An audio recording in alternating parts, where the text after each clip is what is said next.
Cumprimento os irmãos com a paz do Senhor Jesus, amém? Eu gostaria de compartilhar com os irmãos esse breve estudo da Palavra de Deus durante esse pequeno momento devocional e eu gostaria que você pegasse a sua Bíblia e examinasse o que está sendo ensinado, compartilhasse e também estudasse a Palavra de Deus, amém? Nós vamos estudar sobre o profeta Abacuque. Abacuque é um profeta menor, não porque profetizou menos, mas é um profeta menor porque profetizou num período curto de tempo. Então nós temos os profetas menores, que vai de Oséias a Malaquias, todos são profetas menores, profetizaram em momentos específicos da história do povo de Deus. Amém? E temos os profetas maiores, né? No caso de Isaías, Jeremias, Ezequiel, Daniel, amém? Que profetizaram durante um período mais longo. Amém? E hoje eu gostaria de examinar com os irmãos o livro de Abacuque. O profeta Abacuque, ele profetizou durante um momento muito específico. Eu gostaria de falar um pouco sobre os acontecimentos que marcaram a vida de Abacuque. Abacuque ele vivia num contexto da história do povo de Deus, onde o povo estava cercado de uma série de situações que estava causando opressão. O povo de Deus estava sendo oprimido pelos ímpios. E Abacuque começou a questionar a situação, ele não se conformava com aquela situação. Até aí, tudo bem. E a Bíblia Sagrada nos ensina para não nos conformar com o mundo, mas renovar pela renovação da nossa mente. Está lá no Novo Testamento. Amém? E Abacuque, ele leva para o Senhor todos os seus questionamentos. E esse livro nos traz esse entendimento, esse ensinamento. Abacuque, ele via o mal crescer e isso trouxe tristeza em seu coração. Ele viu o mundo se agonizando. Abacuque, ele queria respostas da parte de Deus. Então, você está precisando buscando respostas? Tem muitos questionamentos? Apresente ao Senhor. Eleve ao Senhor. Amém? As perguntas de Abacuque e as respostas que Deus deu a Abacuque estão registradas nesse livro. Esse livro ele tem apenas 3 capítulos. No capítulo 1, Abacuque faz os seus questionamentos. No capítulo 2, Deus responde a Abacuque. E no capítulo 3, Abacuque faz uma oração em forma de canção, entendendo que Deus estava no controle e entendendo a necessidade de dependermos de Deus, de não nos desesperarmos. E a importância de buscarmos respostas nas fontes corretas, de buscarmos respostas que vêm de Deus. Hoje nós vemos um mundo onde nós temos, principalmente hoje, no mundo moderno, contemporâneo, nós temos respostas de tantas coisas, no Facebook, no YouTube, as redes sociais, são tantos pastores, tantas pessoas ensinando, tantas pessoas pastoreando à distância. Eu quero dizer para os irmãos, cuidado, se apegue à palavra de Deus e aos ensinamentos das pessoas que Deus colocou na sua vida, as pessoas próximas de você, amém? Pessoas da sua igreja, os irmãos da sua igreja, porque eles são melhores? Não, não são melhores. Na obra de Deus, ninguém é melhor do que ninguém. Amém? Nós todos carecemos das misericórdias de Deus. Ninguém faz nada na obra de Deus por merecimento. A misericórdia do Senhor são a causa de não sermos consumidos. Mas Deus levantou diáconos, diaconisas, evangelistas, pastores, obreiros, para estar alimentando a igreja, para estar trazendo uma resposta pautada pela palavra de Deus. E às vezes nós pegamos a alimentação de tantas partes, pessoas que falam muito bem, que se expressam muito bem, em estúdios muito lindos, bonitos, organizados, mas nós não conhecemos a fonte, nós não conhecemos a origem daquele ensino, e aí a pessoa cresce espiritualmente com uma vida desestruturada espiritualmente, porque a pessoa ela não sabe das suas raízes. Nós precisamos preservar as nossas raízes no mundo bombardeado de informações. Amém? Eu quero dizer para você, amém? Você, principalmente você que é rebanho da Igreja Unida, da Igreja Unida. Você que é ovelha do Senhor, que congrega na Igreja Unida. A nossa igreja é uma igreja pentecostal, mas é uma igreja pautada pela palavra de Deus. A nossa regra de fé é a palavra de Deus. O que nos conduz é a palavra de Deus. E nós buscamos respostas para tudo na palavra de Deus. Nós temos o cuidado de não pegar nenhum texto isolado da Bíblia, porque nenhum texto da Bíblia é de particular interpretação. Então vamos buscar respostas a Deus e levar os nossos problemas e angústias ao Senhor, que as respostas vêm dele. Amém? Abacuque, ele vivia nesse contexto. E no capítulo 1, o profeta questiona ao Senhor. E ele fala assim: até quando, Senhor? Clamarei eu e tu não me escutarás? Gritarei violência e não me salvarás? Ele faz perguntas para Deus. Tá certo, Deus conhece o nosso coração, então eleve ao Senhor. E Deus responde a Abacuque. No capítulo 2, Deus responde não só a Abacuque, mas essa resposta que Deus deu a Abacuque, ela está sendo aplicada hoje para nós. Eu quero compartilhar essas respostas com você. Deus falou para Abacuque assim, o que eu vou falar para você, você vai colocar em letras grandes, para que todos aqueles que passam correndo possam ler. Né? Ou seja, as pessoas andam com tanta pressa que não tem tempo para meditar na palavra de Deus. Irmãos, o tempo com a palavra de Deus ele é precioso. Não deixe a sua vida de cristão se limitar ao templo.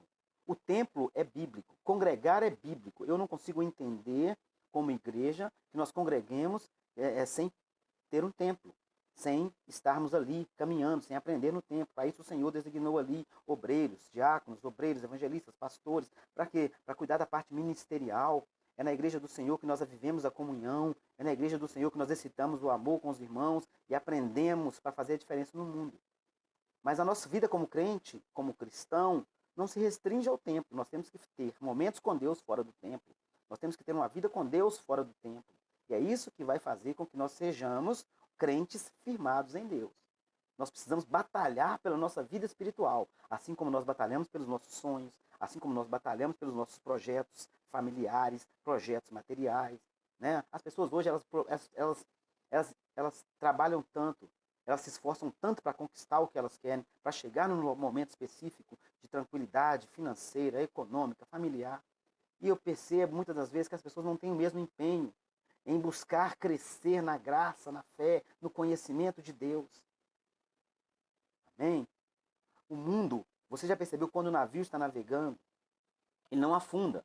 Mas se a água entrar dentro do navio, ele afunda. Assim somos nós nessa vida. Até postei recentemente no Facebook um post sobre isso, que eu achei muito lindo. As águas do navio, em volta do navio, não afundam o navio. Mas a água dentro do navio, ela afunda o navio. Muitas vezes nós deixamos que a situação que nos cerca entre para dentro das nossas vidas, nos tornando pessoas extremamente críticas, inconformadas, e aí automaticamente nós vamos perdendo a alegria de congregar, a alegria de caminhar, a alegria de viver o amor de Deus. Nós queremos ver o irmão perfeito, sendo que nós também não somos perfeitos, todos carecemos da misericórdia de Deus. Então as águas vão entrando para dentro do barco e o barco vai afundando. Então não permita que as águas da vida entrem para dentro do seu barco, porque isso faz afundar. Atire as águas. Amém? Louvado é o nome do Senhor. No capítulo 2, Deus responde a Abacuque. Deus fala para Abacuque uma série de ais. Ai daqueles que multiplicam o que não é seu. Porque naquela época a desonestidade era muito grande. As pessoas estavam multiplicando as coisas, não pelo fruto do seu trabalho, mas de forma desonesta. Abacuque também fala assim, no mesmo versículo 6, Abacuque 2, 6, dizendo assim, ai daqueles que se carrega a si mesmo de dívidas, né? Falando que as pessoas estavam se endividando demais, isso estava trazendo problemas na sociedade daquela época.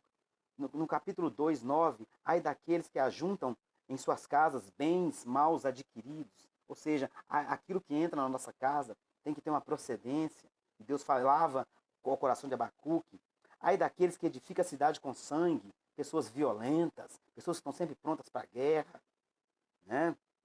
Edificando a vida em guerras.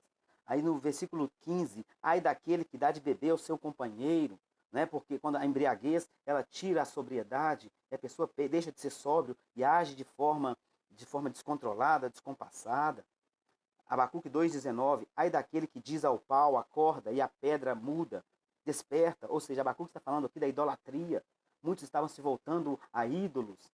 Né? E nós, como evangélicos, muitas das vezes, nós questionamos a idolatria, mas a idolatria, na verdade, não é apenas imagens. Muitos idolatram bens materiais, muitos idolatram cargos, muitos idolatram a vida, muitos idolatram as coisas que os cercam, muitos idolatram a sua conta bancária, muitos idolatram a sua vida intelectual, muitos idolatram o seu diploma. Então a idolatria é tudo aquilo que ocupa o lugar de Deus na nossa vida. Não se iluda, achando que idolatria é apenas os ídolos, né? Não, idolatria é tudo aquilo que ocupa o lugar de Deus na nossa vida. Amém? Então, Deus fala com Abacuque isso. Esses ais, porque Deus, irmãos, há de julgar as obras de cada um. Amém? Deus fala, e no versículo 20, Deus fala com Abacuque assim, mas o Senhor está no seu santo templo, calem-se diante dele toda a terra. Deus está falando para Abacuque se calar. E o interessante é que quando chega no capítulo 3, Abacuque entendeu isso. Ele tinha que se calar diante de Deus. Ele tinha que parar de questionar, entender que Deus estava no controle, que ele tinha que continuar vivendo a vida dele, sem deixar aquilo afetar. Amém? O segredo da caminhada cristã é a moderação. A moderação é o melhor caminho. Por isso nós não podemos desesperar diante de nenhuma situação. Eu não me desespero diante de nenhuma situação. Peço a Deus para que não deixe eu desesperar, porque eu sou humano, falho, falível também. Né? Mas eu peço muito a Deus para isso, Senhor. Me permita me permita que eu venha ter a minha vida equilibrada. Porque quando nós perdemos o equilíbrio, nós agimos pela emoção. Isso é um perigo. Nós falamos o que não devemos, nós machucamos quem nós amamos. Amém? Então peça a Deus equilíbrio, domínio próprio, temperança, que o fruto do Espírito esteja na sua vida. Que o fruto do Espírito esteja na minha vida. Amém? Então Deus ele nos ensina. E o interessante é que Abacuque ele estava disposto a ouvir a voz de Deus.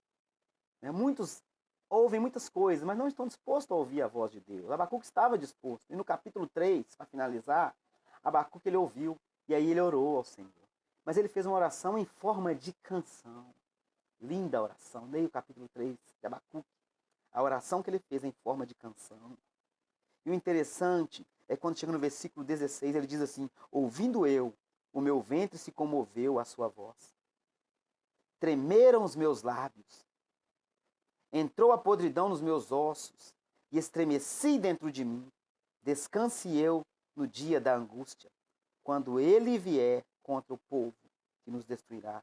Porquanto, ainda que a figueira não floresça, nem haja fruto na vide, o produto da oliveira minta, e os campos não produzam mantimento, as ovelhas malhadas sejam arrebatadas dos currais, e nos currais não hajam vacas. Todavia eu me alegrarei no Senhor, exultarei no Deus da minha salvação. Amados, o Senhor está no controle. Glória a Deus. Ele está sempre no controle. Amém? Nós, como igrejas, precisamos ter essa consciência. Atentos ao que as autoridades nos falam. Quando nós cumprimos uma determinação da autoridade, não quer dizer que nós perdemos a nossa fé. Nós cumprimos para não sermos apontados pelo mundo, porque o mundo, ele lê a nossa vida. A Bíblia nos ensina que nós somos carta lida. Paulo falou isso, nossa vida é carta lida. Se a autoridade determina, irmãos, usem máscara. Use a máscara. Sabe por quê? Porque o mundo está te lendo. Aquele é crente, aquela é crente. Se está dizendo assim, ó, a partir de hoje os templos estão fechados, fique em casa até passar o momento. O mundo está nos vendo. Em Belo Horizonte nós podemos abrir as igrejas, nós podemos ter multidão e cultuar, né? Mas orar aí não tem problema. Nós podemos reunir com os cultos normais, como nós fazemos. Nós respeitamos. Andamos com máscara na rua, andamos. Usamos o álcool gel, usamos. Primeiro que nós estamos debaixo de autoridade. Segundo também que nós reconhecemos que todo conhecimento vem de Deus. Deus deu conhecimento aos médicos, às autoridades. Sabemos também que existe uma politização, tem a parte política dessas questões. Tudo que envolve as pessoas, tudo que envolve a sociedade, acaba tendo relações políticas também. Sabemos disso. Mas é inegável também que muitas pessoas estão morrendo, perdendo seus entes queridos. E nós, como cristãos, o que fazer? Nós não vamos apontar, nós não vamos partir para um enfrentamento, mas nós vamos orar, nós vamos fazer a diferença, para que o mundo possa olhar para nós e dizer: aqueles são cristãos, aquele é o povo de Deus. Louvado é o nome do Senhor. Faça como Abacuque. Vamos apresentar as nossas demandas para o Senhor e deixe Ele cuidar de nós. Um forte abraço para você. Eu gostaria que você meditasse nesse capítulo na sua casa. Não deixe de estudar a palavra de Deus. Amém? Que Deus abençoe a sua vida. Se você tiver alguma dúvida sobre esse texto, você pode entrar em contato comigo aqui no WhatsApp. Estarei me esforçando para estar te respondendo. Amém? Aquilo que não tiver ao meu alcance, eu creio, também tem homens e mulheres de Deus, estarei buscando mais informações. Amém? Então você pode entrar em contato comigo através do WhatsApp. Nós estaremos sim debatendo, analisando os textos da palavra de Deus. Um forte abraço, a graça e a paz do Senhor Jesus esteja com todos.